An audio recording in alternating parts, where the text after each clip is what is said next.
Assalamualaikum warahmatullahi wabarakatuh.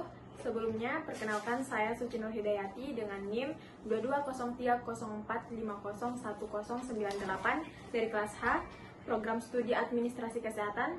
Kali ini saya akan memaparkan proposal mengenai analisis faktor-faktor yang berhubungan dengan kejadian tuberkulosis paru di Puskesmas Antang, Kota Makassar.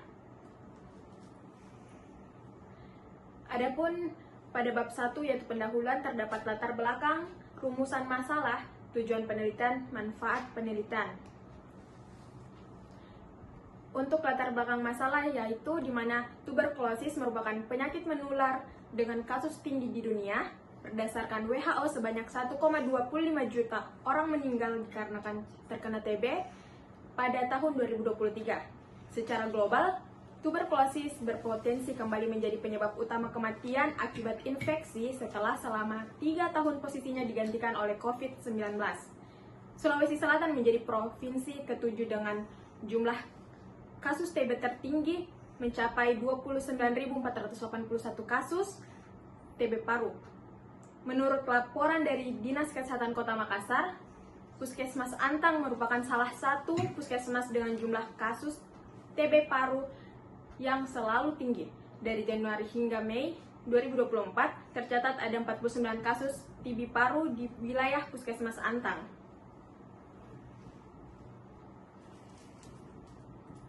Selanjutnya, rumusan masalah. Berdasarkan latar belakang yang telah diuraikan tadi, maka rumusan masalah dalam penelitian saya yaitu apa saja faktor-faktor yang berhubungan dengan kejadian TB paru di Puskesmas Antang, Kota Makassar. Nah, untuk tujuan penelitian terdapat tujuan umum di mana untuk mengetahui faktor-faktor yang berhubungan dengan kejadian TB paru di Puskesmas Antang, Kota Makassar. Untuk tujuan khusus yaitu mengetahui hubungan antara tingkat pendidikan dengan kejadian TB paru di Puskesmas Antang, Makassar. Yang kedua, mengetahui hubungan antara ventilasi rumah dengan kejadian TB paru di wilayah puskesmas. Yang ketiga, mengetahui hubungan antara pencahayaan dengan kejadian TB paru di Puskesmas Antang. Yang keempat, mengetahui hubungan antara kebiasaan merokok dengan kejadian TB paru di Puskesmas Antang.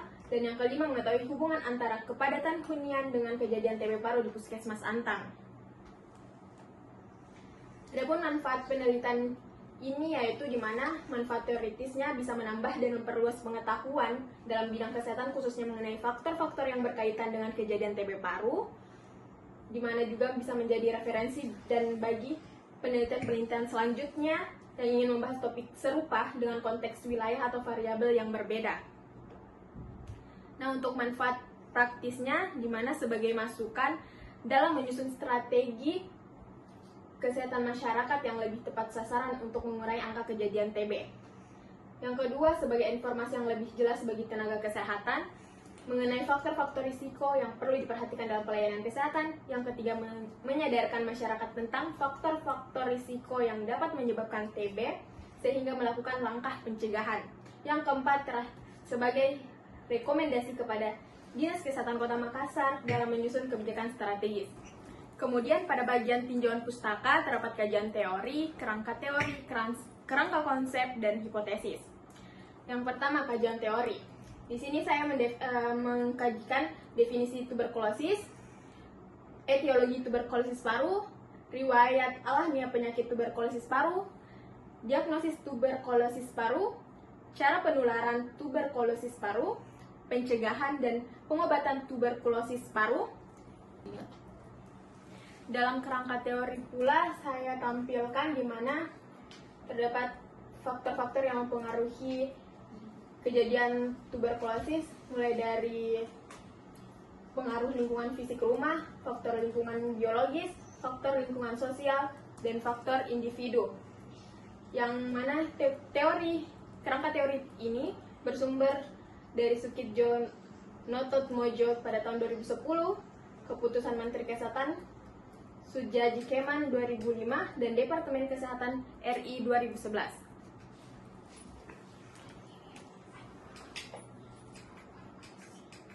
Nah, selanjutnya dalam kerangka konsep, di sini terdapat dua variabel, di mana variabel bebas atau independen, yaitu tingkat pendidikan. ventilasi rumah, pencahayaan, kebiasaan merokok, dan kepadatan hunian. Dan untuk variabel terikat atau dependen, yaitu kejadian tuberkulosis paru.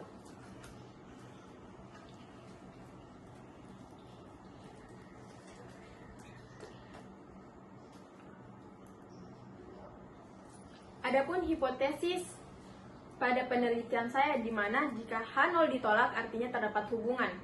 Begitu pula berlaku untuk semua variabel yang akan saya teliti. Dan selanjutnya, pada metode penelitian, di sini saya mengkaji dari jenis penelitian, waktu dan tempat penelitian, desain penelitian, populasi dan sampel, definisi operasional, prosedur penelitian, teknik pengumpulan data, instrumen penelitian, dan teknik analisis data. Yang pertama, jenis penelitian yang saya ambil di sini adalah kuantitatif dengan metode penelitian analitik observasional. Waktu dan tempat penelitian di mana akan saya laksanakan di wilayah kerja Puskesmas Antang, Kota Makassar. Dengan waktu penelitian direncanakan akan berlangsung selama 3 bulan, mulai dari Desember sampai Februari 2025. Nah, untuk desain penelitian pula, di sini yang digunakan adalah case control. Dipilih karena untuk menganalisis sejauh mana faktor risiko berkontribusi terhadap terjadinya penyakit tuberkulosis paru di Puskesmas Antang. Populasi. Untuk populasi dari kasus penelitian yang saya ambil, di mana yaitu seluruh penderita TB paru yang tinggal di wilayah kerja Puskesmas Antang dan terdaftar di puskesmas tersebut. Sedangkan populasi kontrol dalam penelitian ini adalah tidak menderita penyakit TB paru yang tinggal di wilayah kerja puskesmas dan terdaftar di Puskesmas Antang. Untuk sampelnya, sampel pada kasus yaitu penderita TB paru dan tercatat dalam rekam medik pasien di Puskesmas Antang dengan memenuhi kriteria inklusi. Dan untuk sampel kontrol dalam penelitian adalah pasien yang terdaftar di Puskesmas Antang, namun bukan penderita TB paru dengan memenuhi kriteria inklusi. Adapun teknik pengambilan sampel dalam penelitian ini menggunakan metode non-probability sampling dengan cara yaitu purposive sampling berdasarkan kriteria inklusi. Kriteria inklusi yang saya ambil yaitu di atas 15 tahun. Selanjutnya, definisi operasional. Di sini saya menjabarkan tentang variabel apa saja yang saya pakai dan saya mendefinisikan bagaimana operasionalnya, cara ukurnya, alat ukur yang dipakai, hasil ukur dan skala dari setiap variabel yang saya akan teliti. Nah, untuk prosedur penelitian di sini ada 3 tahap yaitu pra penelitian, di mana melakukan penelusuran pendahuluan, pengajuan izin penelitian melalui Dinas Kesehatan Kota Makassar dan berkoordinasi dengan Kepala Puskesmas Antang dan petugas Puskesmas untuk melakukan prosedur dan pengambilan data. Untuk pelaksanaan penelitian, di mana penentuan yang menjadi responden, peneliti mengumpulkan data primer dengan cara wawancara menggunakan kuesioner. Dan untuk yang tahap terakhir yaitu pasca penelitian, di mana peneliti mengelola dan menganalisis data untuk mendapatkan hasil dari proses pengambilan data yang telah dilaksanakan. Untuk teknik pengumpulan data di sini ada 2 yaitu primer di mana pengisian kuesioner, yang kedua sekunder bukan berasal dari responden melainkan mengambil dari jurnal ilmiah ataupun laporan yang terdapat di Puskesmas Antang Kota Makassar.